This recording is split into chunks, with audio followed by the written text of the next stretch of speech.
The Flash issues 781 and 782 finds Roy giving the Titans Academy students a math pop quiz, taking a nap himself behind his desk while the kids work. Wallace gets to work, but suddenly a note is delivered to him in a red blur. The note says for him to look left out of the crack in the window, and he does, spotting Wally outside waiting for him. Wallace doesn't want to go, but another note is then left on his desk telling him it's an emergency. With no other choice, Wallace speed finishes his test and throws it at Roy, who awakens thinking Roundhouse threw it at him, threatening the boy with a glue arrow. Wallace meets with Wally outside, telling him he was in the middle of a math test, something that he actually enjoys. Wally reveals their mission is top secret, hoping Wallace can keep up. The Flash takes off and Kid Flash follows, racing through Keystone City. Kid Flash asks where they are going, but Flash knows he'll soon see, wanting him to stay close. The speedsters race across the world to Argentina, getting ice cream. Kid Flash thought this was an emergency since he left school because Flash said it was important. Flash knows that this is since his friends who own the ice cream shop are closing it very soon, and this is probably the only time he'll ever get to taste the best helado in the city. Wallace doesn't think that it's an emergency, leaving the shop to go home. Wally tries to get him to taste the ice cream, so Wallace does, knowing that it is the greatest thing he has ever tasted, but it's still not an emergency. A kid runs up to Flash, calling him the Flush Man, with Wally telling Wallace that it's a whole thing and he'll have to tell him about it later on, especially since they are drawing a crowd. Wallace quickly eats the ice cream but gets a brain freeze, and Wally knows that there is some things a speedster can't rush, speeding off towards a skyscraper, which they sit atop of. Wally asks Wallace about school, and Wallace asks how Wally is doing as the Flash, and both know it's been pretty crazy as they wonder what happened to Barry. Wally says he's called him a couple of times since the man ran off to explore the multiverse, but he's heard nothing from him. He tells Wallace not to take it personally since Barry has always been like that, and he guarantees one of the reasons Barry headed off into the multiverse was to make sure it was safe for Wallace, himself, and the entire world. Wallace thinks that that's just Wally's hero worship talking, but Wally knows it's not, since that's just how Barry is, remembering his time as Kid Flash. Wallace knows that when he was Kid Flash, Wally was always running around with Barry going on adventures, but he's lucky to even get a birthday text from him. Wally knows that it wasn't always adventures, since in the beginning he was just a fanboy who got his wish, and Barry would take him out on patrols just long enough to make him feel part of a team, only to bring him home quickly. Wallace asks what's changed, so Wally remembers how it took all of 10 minutes for Flash to patrol the entire city before dropping Wally home, and Wally would head up to his room and begin to pray that Barry would call him out again. He remembers one night though, after Barry dropped him home, he went out on his own, running around Keystone and taking down muggers and thieves. Wally remembers being so happy when he got home the next night that he did the exact same thing, going from city to city all over the world for 10 minutes except for Gotham, leaving that to Batman.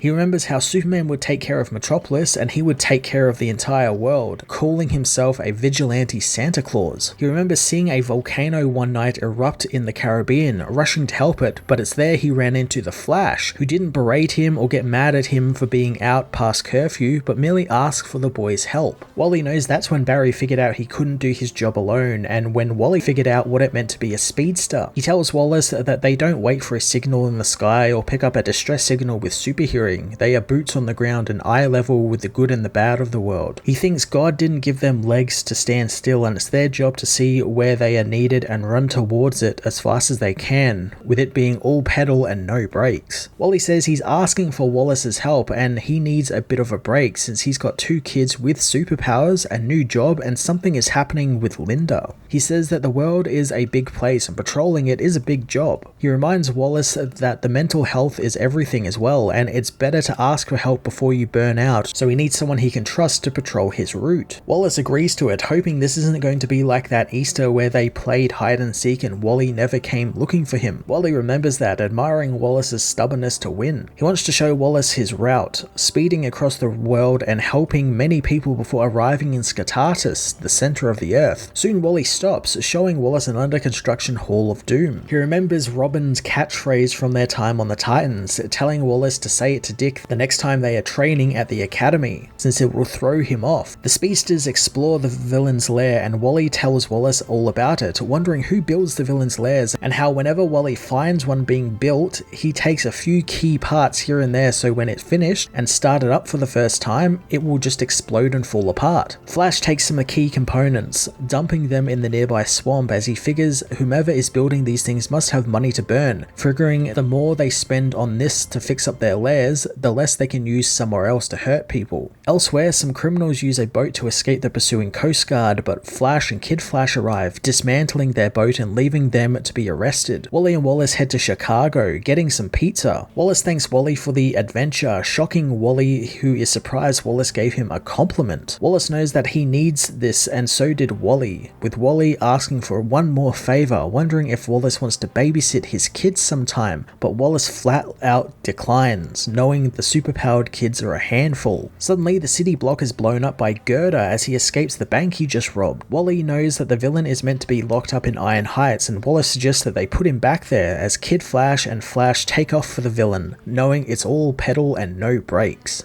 Linda, meanwhile, uses her newfound speed powers to power through a chapter of her book. Ira and Jai burst into the room, and Linda reminds them they aren't to do that, knowing that she was on a roll with her book before the kids came in. Jai says that they are so bored, wondering when their father will get home since he promised to help them practice with their powers. Ira thinks that their dad is in trouble, knowing that they could help, but Linda knows that won't be happening, distracting them with the promise of ice cream. Ira wonders what if her dad really needs help, but Linda knows that she worries too much, and besides, their uncle Wallace is there to help him. Flash meanwhile calls for Kid Flash's help with Girder, who is trying to pull the hero limb from limb. Girder becomes angered with Flash, kicking him in the face as Kid Flash smashes him in the legs with a street lamp. The villain throws Wally into Wallace, who wonders if Superman or Wonder Woman needs a new sidekick. Wally assures him that they have this, having an idea and wondering what Wallace knows about magnets. Girder tries to escape, saying that if she knows he didn't succeed, something's going to happen to him. The speedster smashes the villain down, stomping on his back over and over and over,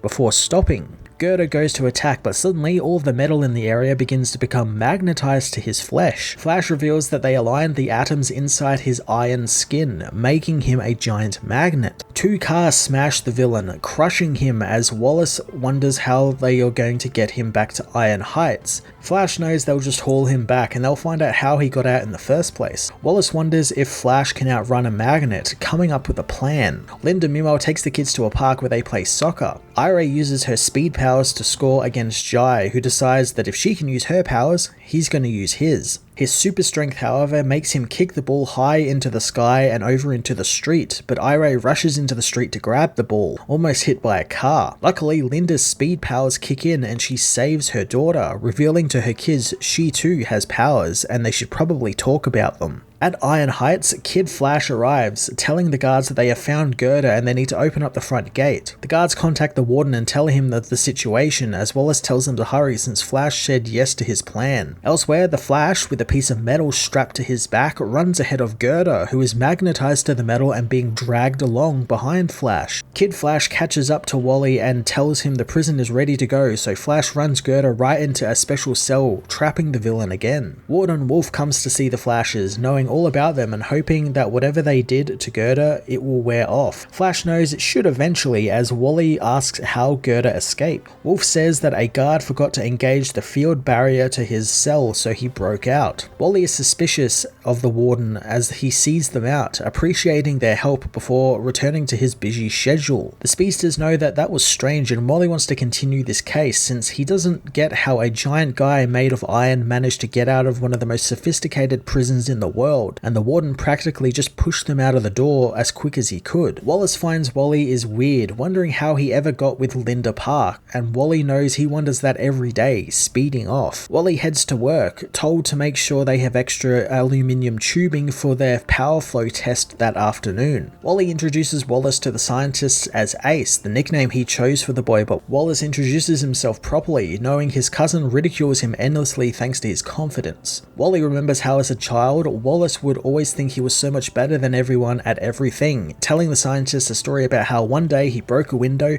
lost a dog, burned a salad, and got the fire department called to their home. Wallace wants to be shown something in the lab, pulling Wally away from his story so they can get to work. Wallace accesses Terrific Tech's computers to bring up the schematic of Iron Heights, since Terrific Tech helped build their security systems. Wallace knows that Wally is thinking of breaking into Iron Heights to continue their investigation, knowing they could get into a lot of trouble if they get caught. Wally wants to head to the speed lab as one of the other scientists also wonder how Wally West ever landed Linda Park. Girder meanwhile is told by Warden Wolf that he had one job and he failed at it. Wolf knows that they let him out so they can do what he needed to do and he would earn a reduced sentence, but then he decided to go and rob a bank, compromising everything they are working on. Girder says that he didn't know if Wolf could keep up his end of their bargain. Figuring out some cash would help him escape to South America and disappear. Wolf knows now he'll never get out of prison again, but Girder isn't so sure, since when he does get out, he will tell the whole world what he knows. At the speed lab, Wallace is shocked to find